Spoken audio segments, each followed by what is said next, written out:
Kilala niyo ba si Maria Labo? Isa siyang caregiver sa Scotland at isang matandang lalaki na napakayaman na Romanian ang inaalagaan niya. Ayon sa mga kwento niya dito sa pamilya sa Pilipinas, hindi masungit pero hindi rin naman sila close ng matanda. Yung bahay nito ay hindi nararapat na tawaging bahay dahil sa garbo at laki. Hinahalin tulad dito ni Maria sa isang palasyo. May linya na ng kuryente, pero hanggang dun na lang.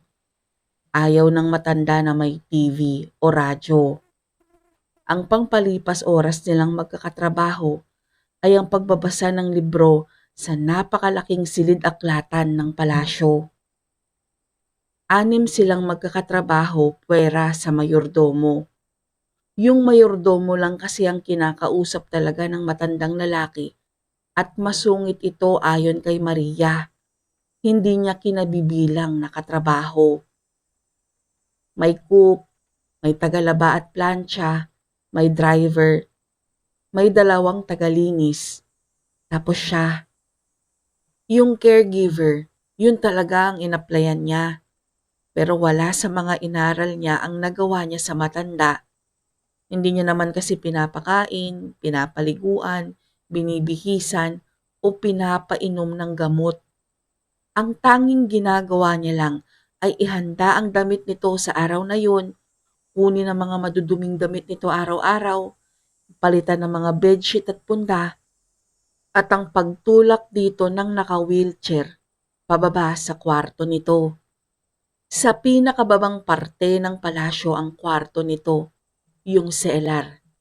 Walang bintana at kahit summer, napakalamig.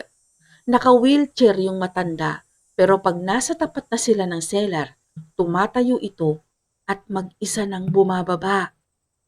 Ayon sa mga sulat ni Maria sa pamilya, sa loob ng 2 taon na pamamasukan, hindi pa siya kailanman nakakababa doon sa cellar. Mag-i-stay doon yung matanda pagsikat ng araw at tatawagin niya si Maria gamit ang bell paggabi na, pag madilim na. Walang eksaktong oras kasi ayon kay Maria, pag winter, maagang pagdilim doon. Pag summer naman kahit 6:00 na ng gabi o 7:00, maliwanag pa rin. Hanggang isang araw, natigil ang halos linggo-linggo na pagsulat ni Maria. Kaya medyo nag-alala ang mga kapamilya niya. Pero nang hindi pumaltos ang padala niyang sahod, naisip na lang nilang, baka busy.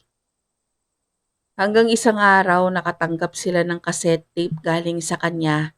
Walang sulat, yung cassette tape lang. Uso yun noon sa mga OFW at sa mga kapamilya nila. Mas personal kumbaga. At nang mapakinggan ng laman nun, naguluhan sila. Akala nila, nababaliw na si Maria. Hinaharang nila ang mga sulat ko. Nakita ni Faida yung 3 kahapon sa kwarto ng mayordomo.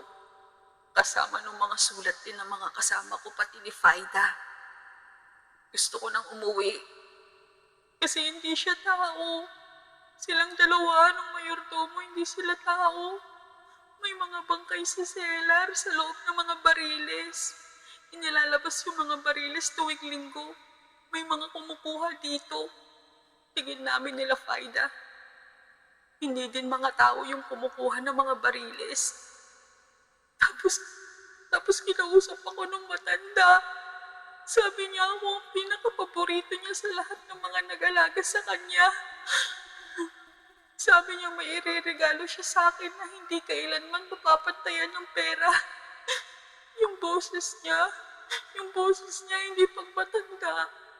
Parang hindi kanya. Makalipas lang ang 6 na linggo buhat nang matanggap nila yung cassette tape. Nakatanggap naman sila ng sulat mula sa embahada na nagsasabing umalis si Maria sa amo nito at walang may alam kung nasaan siya. Kaya nagulat sila na isang araw matapos nilang matanggap ang sulat Dumating si Maria, dala lang ang isang maleta. Balisa ang itsura at namayat talaga. Nang hilingin nito sa asawa na humiwalay sila ng bahay, pumayag agad ang mister niya. Tapos na rin kasing matagal ang bahay na pinatayo nila mula nang makabayad sila sa utang gawa ng pag-a-abroad ni Maria. Okay naman sila doon nung una, pero ayon sa mga kwento, may mga kaso na ng mga nawawalang alagang hayop kasabay ng pagbabalik ni Maria sa bayan nila. Hanggang isang gabi, nagabihan sa bukid ang asawa niya. Pag-upo nito ay hinainan agad siya ni Maria ng bulalo. Sabay silang kumain na dalawa. Mga ilang minuto, tinanong nito kung nasaan ang mga anak nila. Ang sagot ni Maria habang ngiting-ngiti ay, "Sa tiyan mo na, baka nga natinga ka pa eh." Sa hilakbot ng asawa niya, nahiklas niya ang itak na nakasukbit pa sa bewang niya at nataga niya si Maria sa mukha. Nagtatakbo naman ito palabas ng bahay at nakita pa umano ito na tumatalon ng napakataas papunta sa bubong ng mga kabahayan. Mula noon ay nakikita na si Maria sa kung saan-saan, lalo na kung may buntis, bagong panganak, o kaya ay may pinaglalamayan. May mga nagsasabi din na yung pamilya na namatayan, pag nilibing ang mahal nila sa buhay, binabantayan talaga nila ng ilang gabi ang puntod para hindi makuha ni Maria ang bangkay. Katulad naman sa maraming urban legends na na-share ko, maraming versions nito.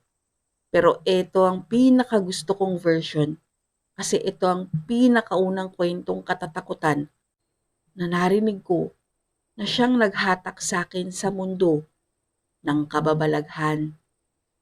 Ang nagkwento kasi sa akin nito ay ang ikalawang asawa ng tito ko. Taga-Guimaras siya sa Iloilo at talaga namang napakarami niyang kwento sa amin noon. Habang inaalala ko itong kwento niya tungkol kay Maria Labo, talagang di ko mawaglit sa isip ko na si Dracula yung naging amo ni Maria Labo. Pero kimi lang. Rest in paradise, Auntie Rose. Salamat po sa mga kwento na nagpapigil umihi sa akin noon, nung bata pa ako.